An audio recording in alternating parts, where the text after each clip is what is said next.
Now, we also know that Allen's trial has been delayed until October to allow his new attorneys to review the case. Now, this hearing will begin this morning at 11 Eastern. Marky. All right, Kelsey, thank you so much. And for more on this now, to give us some more insight in today's hearing is Brian Claypool. He's a criminal defense attorney and legal analyst. Brian, thanks so much for taking the time this morning.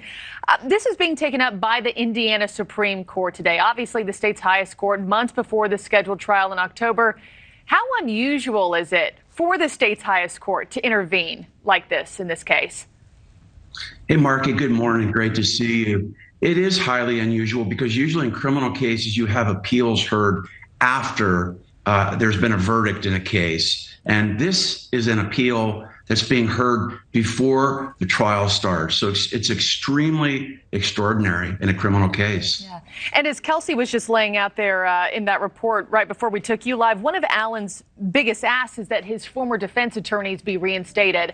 They were removed after sensitive crime scene documents were leaked from one of their offices. In your experience, do you think, the, quote, gross negligence cited by that judge was enough for the legal team's removal here because of those documents and photos? Yeah, I don't think it was enough. And I respectfully disagree with the other young lady you had with her view. I think the Indiana Supreme Court is going to permit the previous public defenders to be reinstated and to defend Allen. Why? Because you have a constitutional right to competent legal counsel. Allen has expressed his desire to have these public defenders, number one. Number two, they've already worked up this case since October of 2022. And number three, to your point, there just simply is not enough evidence to remove them. You had a former employee who said that he grabbed those crime scene photos, that the two public defenders never assented to him doing that. So arguably, the two public defenders didn't do anything wrong. So I think they should be reinstated. Another reason why they should is, don't you want to avoid a post-verdict appeal? The way to avoid that is to let these two original public defenders back on the case. Yeah, Brian, I'm not a legal mind, which is obviously why we had you on. But I was wondering, with that question in particular, does this not happen all the time? I mean, are crime scene photos not leaked more often than maybe even we know about? Does this happen more often than we think that it does?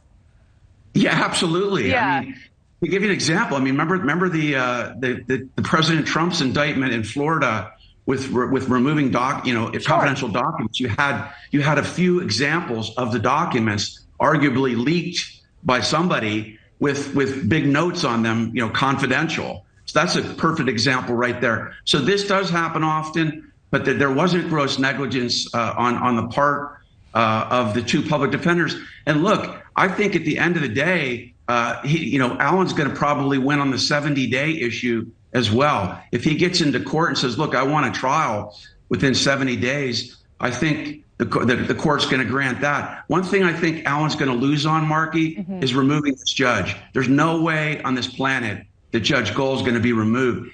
By the way, she was appointed by this Indiana Supreme Court, number one. And then number two, you can't remove judges because you're getting unfavorable rulings. You remove judges, for example, if there's a conflict of interest. They might know one of the parties or they're affiliated with one of the parties. That's not the case here. Okay, well, we'll see where today heads. We understand the hearing, the commentary will be streamed live for all to listen in on. And as you know, this case has garnered really a worldwide following for these two young girls, and justice for them and their families. Brian Claypool, thanks as always. You bet. Thank you, Marky.